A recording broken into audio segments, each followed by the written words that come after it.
एक समय जब श्री रामचंद्र जी का दर्शन करने के लिए अपने 60,000 शिष्यों सहित दुर्वासा ऋषि अयोध्या को जा रहे थे, तब मार्ग में जाते हुए दुर्वासा ने सोचा कि मनुष्य का रूप धारण कर ही तो विष्णु जी ही संसार में अवतीर्ण हुए हैं। ये तो मैं जानता हूँ, किंतु संसारी जनों को आज मैं उनका पौरुष दिखलाऊंगा। अपने मन में ऐसा विचारते हुए वे अयोध्या आए और नगरी में प्रवेश कर सबको साथ लिए भगवान के भवन के 8 चौकों को लांघकर पहले सीता जी के भवन में पहुंचे।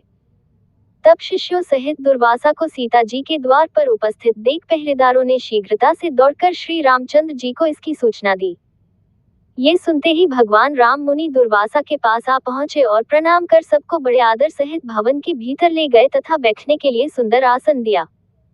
तब आसन पर बैठते ही दुर्वासा ने मधुर वचनों में श्री रामचंद्र जी से कहा कि आज 1000 वर्ष का मेरा उपवास व्रत पूरा हुआ है। इस कारण मेरे शिष्यों सहित मुझे भोजन कराइए और इसके लिए आपको केवल 1 मुहूर्त का समय देता हूँ। साथ ही यह भी ज्ञात रहे कि मेरा ये भोजन जल, धेनु और अग्नि की सहायता से प्रस्तुत न किया जाएगा। केवल 1 मुहूर्त में ही मेरी इच्छानुसार वह भोजन जिसमें विविध प्रकार के पकवान प्रस्तुत हो, मुझे प्राप्त हो। इसके अतिरिक्त यदि तुम अपने गार्हस्थ्य धर्म की रक्षा चाहो तो शिव पूजन निमित्त मुझे ऐसे पुष्प मंगवा दो कि जैसे पुष्प यहाँ अब तक किसी ने देखे न हो। यदि ये तुम्हारा किया न हो सके तो मुझसे स्पष्ट कह दो कि मैं इसमें असमर्थ हूँ, मैं चला जाऊं। तब मुनि की इस बात को सुनकर श्री रामचंद्र जी ने मुस्कुराते हुए नम्रता से कहा, भगवान, मुझे आपकी यह सब आज्ञा स्वीकार है। तब राम की बात सुनकर दुर्वासा ने प्रसन्न होकर कहा, मैं सरयू में स्नान करके अभी तुम्हारे पास आता हूँ, शीघ्रता करना। हमारे लिए सब सामग्रियों को प्रस्तुत करने के लिए अपने भाइयों तथा सीता को शीघ्रता के लिए कह देना। रामचंद्र जी ने कहा, अच्छा, आप जाइए, स्नान कराइए। दुर्वासा जी स्नान करने चले गए। राम चिंतित हो गए। लक्ष्मण आदि भ्राता, जानकी तथा सबके सब व्याकुल हो राम की ओर निर्निमेष दृष्टि से देखने लगे कि मुनि ने तो इस प्रकार की सब अद्भुत वस्तुएं मांगी हैं, इसके लिए देखें कि अब भगवान क्या करते हैं, क्योंकि बिना अग्नि, जल और बिना गौ के उनके लिए किस प्रकार से भोजन प्रस्तुत करते हैं। तब रामचंद्र जी ने लक्ष्मण जी से एक पत्र लिखवाया, फिर उस पत्र को अपने बाण में बांधकर धनुष पर चढ़ाया और छोड़ दिया। वह बाण वायु वेग से उड़कर अमरावती में इंद्र की सुधर्मा नामक सभा में जाकर उनके सामने गिर पड़ा।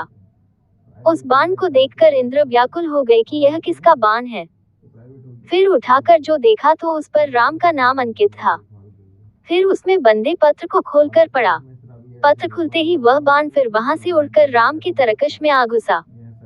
उधर इंद्र ने उस पत्र को सभा में बैठे हुए सब देवताओं को सुनाया। उसमें लिखा था, इंद्र, स्वर्ग में सुखी रहो। मैं सर्वदा तुम्हारा स्मरण करता हूँ, परंतु तुम्हें एक आज्ञा देता हूँ।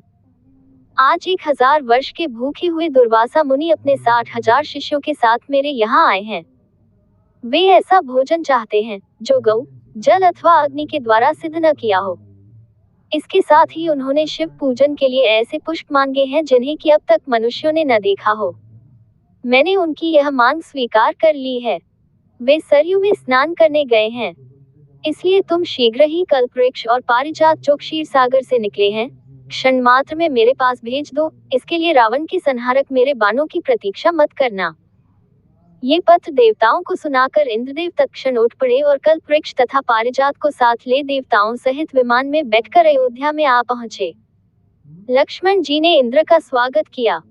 इंद्र ने राम के पास पहुंचे पारिजात और कल्पवृक्ष को राम को अर्पण किया। इतने ही में सरयू तट से दुर्वासा ने अपने एक शिष्य को राम के पास भेजा कि तुम जाकर देखो कि राम इस समय क्या कर रहे हैं। मैंने जो आज्ञा दी है उसके अनुसार कुछ अन्न अब तक बना है कि नहीं, अब तक वैसे ही चिंतामग्न है या कुछ कर रहे हैं। यदि मेरी आज्ञानुसार पकवान प्रस्तुत कर रहे हैं तो अब तक कितनी सामग्री तैयार हुई है, ये सब तुम चुपके से देखकर मेरे पास आओ। तब जो आज्ञा, ऐसा कहकर वह शिष्य राम के भवन में आया। देखा तो कल्पवृक्ष और पारिजात से युक्त देवताओं की मंडली में राम विराजमान है। ये देखकर उस शिष्य ने शीघ्र ही दुर्वासा के पास जाकर वह समाचार कह सुनाया। शिष्य की यह बात सुनकर दुर्वासा को आश्चर्य हुआ। स्नान कर शिष्यों को साथ ले दुर्वासा ऋषि श्री रामचंद्र जी के सुंदर भवन में आ पहुंचे।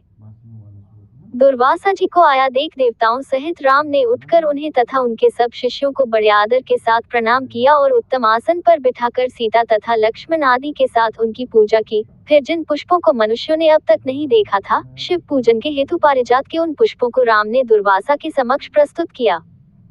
उन पुष्पों को देख मुनि दुर्वासा ने एक बार तो आश्चर्य किया, किंतु मौन भाव से उन्हें ग्रहण कर शिवजी तथा अन्य देवताओं की उन पुष्पों से पूजा की। फिर उसी क्षण श्री रामचंद्र जी ने लक्ष्मण तथा सीता आदि को सब भोजन परोसने की आज्ञा दी। तब दिव्य अलंकारों से विभूषित सीता ने कल्पवृक्ष और पारिजात की पूजा कर अनेक पात्रों को लाकर उनके नीचे रख दिया और वह प्रार्थना करती हुई इस प्रकार बोली कि हे क्षीरसागर से उत्पन्न होने तथा देवताओं के मनोरथों को पूर्ण करने वाले कल्पवृक्ष, आज शिष्यों सहित हमारे यहाँ आए हुए दुर्वासा को तुम संतुष्ट कर दो। तब सीता के इस प्रकार कहते ही कल्पवृक्ष ने पलमात्र में वहां रखे हुए करोड़ों पात्रों को अनेक प्रकार की खाद्य सामग्रियों से पूर्ण कर दिया। फिर तो उन सब अन्नों को उर्मिला सहित सीता ने सुवर्ण के पात्रों में रख रख कर दुर्वासा के समक्ष परोस दिया। फिर तो रामचंद्र से निवेदित दुर्वासा ने अपने शिष्यों के साथ बड़े प्रेम से वह सब भोजन किया। फिर हाथ मुंह धोकर तांबूल तथा दक्षिणा ली।